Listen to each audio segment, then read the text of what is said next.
Hi everyone and welcome back to my kitchen. I've got a very interesting preparation in store for you today, and it comes from the town of Morelia. It's called Gaspacho Moreliano, and when you go to the city of Morelia, which is the capital of the state of Michoacan, super famous for many things including carnitas, cajeta, and avocados, you will find this collection on one street. Not that you can't find places making this dish elsewhere, but on this one street, there's all of these vendors, little storefront places that make Gaspacho Moreliano.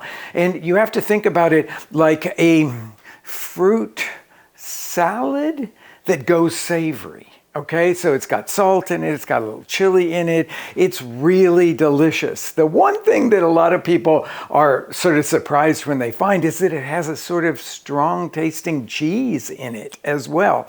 So we're going to combine all of those things, but I'm going to show you how to put it together. And what I'm going to do first is to cut some jicama up. And you know, when you are peeling jicama, you have to really go deep. It's not just taking the light brown skin off of that.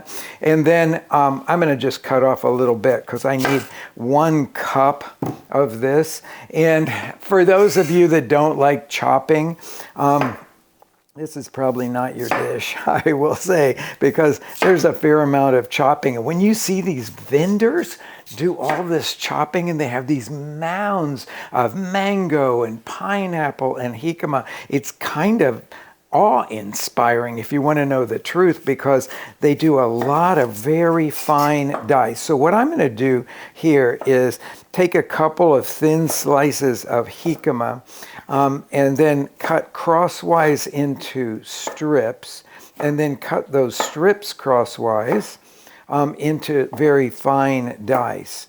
So this is what I'm looking for.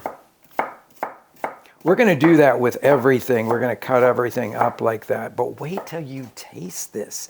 When you have things that are this finely chopped and then you flavor them, they're really, really delicious. So I'm going to scoop all of this in here, go and do the rest of this jicama. I'm looking for about a cupful of jicama. And then I'm going to put the cupful of jicama into a bowl, and let's go on to the mango now. So of course, when you're working with mangoes, you have to peel them, and you'll see that the peel will come off quite easily from mangoes. I am using the ones that are typically in Mexico called Ataulfo, which is a hybrid that is related to what is the most famous of the mangoes in Mexico, the one that's called Manila, named after the capital of the Philippines. So this is sometimes called a honey Manila mango in the United States, or sometimes it will be called a champagne mango. Very fancy name for a really, really delicious mango. Now, the difference in texture and flavor between this and the ones that are big and round and they go from a red blush to green is pretty enormous. This is a silkier texture and a much more perfumey taste. So you've got a big cling seed in the middle of this thing, and you want to cut down. So if you notice here, that's the way it would sit. So it's the flat side. You want to turn it on its side like that, because that's the direction that the pit will go. And cut right down a little bit beyond the center line, and that will relieve this. The pit's right there. Flip it around and do the same cut on the other side. Okay, and I can feel the pit right in the middle. The next thing that I always do with the mango is to trim around that flat seed like that. Cut. They're really slippery, so you will have to actually dig your fingers into it. So you go like that. And then I'm going to cut these up into small little pieces. And then we're going to do the same thing with the mango, the big pieces of the mango. Cut that a little smaller. And we're going to want 2 cups of this, so I have 2 mangoes to work through. And all of that is done. And lastly, we're going to go to pineapple. So what I'm giving you here is the really classic combination of the crunch of the jicama, that velvety texture of the mango, and then the juiciness of the pineapple. That is kind of where Gaspacho Moreliano started. Now some of the street vendors and some of the little storefront places will add other things in it. You could put papaya, you could put watermelon in it. Some people I've even seen do some strawberries cut up in it. So you could do a variety of things, but I'm going to show you the classic where Gaspacho Moreliano started. So with the pineapple, I'm going to cut the bottom of it off. Actually, I have to cut a little bit more because I'm seeing some of the a part of it that I don't like the looks of there.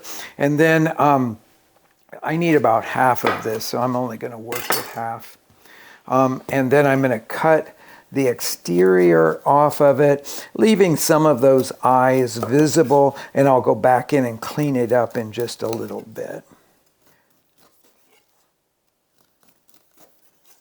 All right, the last of the chopping is now done. Well, almost all of the chopping is done. Now on to the flavoring. I have orange juice here, 3/4 of a cup is going to go into the bowl.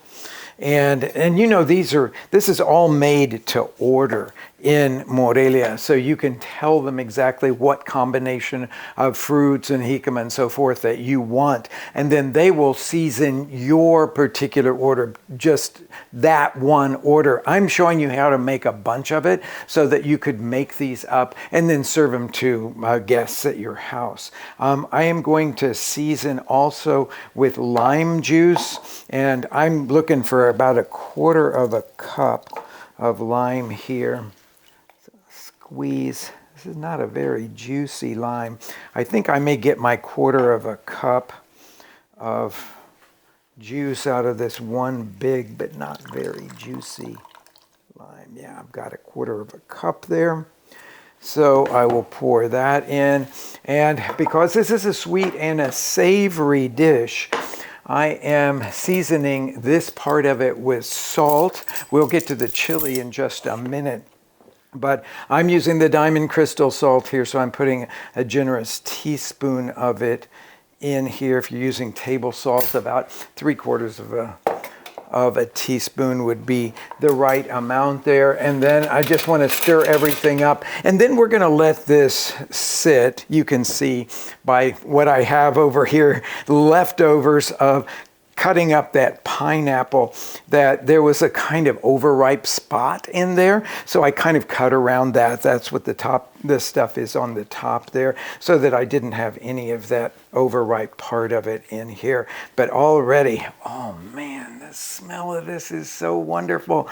That mango, that really gorgeous ripe pineapple, and then the crunch of the jicama. Okay, there's one part of it that I really didn't talk about, and that's that some of the vendors put finely chopped white onion in this mixture. And I know some of you will just turn your noses up at that and you'll think that it's a really weird thing. But remember, this is going sweet and savory at the same time. I happen to like it. Most people in Morelia do not like it, and so they will not ask for onions. But if you go to one of the classic shops and you say, can you put a little bit of onion in there, they'll have it there, or they'll chop it there for you so that you can put it in there. I'm going to put a little bit because I like it here. For this amount, it wouldn't be more than 1/2 cup. So I'm just going to sprinkle a little bit of the chopped white onion on there. I've let this sit for about 15 minutes for the flavors to all meld. If you're going to put the onion in, I would recommend doing that before you let it sit, because it will help to kind of cure the onion a little bit there, but that's totally an optional part of all of this. Okay, now to the layering. This is the fun part of it, and what makes Gaspacho Moreliano, which doesn't really relate to anything about gazpacho from Spain, other than when you eat a really good gazpacho in Spain, you know, the one that's based on tomatoes typically, everything is really finely chopped as it is finely chopped for this one. So I'm going to put a small amount of this mixture now in the bottom. This is the size glass I like to serve it in. This is sort of like what you would call an old-fashioned glass. And now I'm going to sprinkle on a little bit of, this is queso añejo, like cotija style. Cotija is the place in Michoacan that makes the most famous aged cheese, the queso añejo.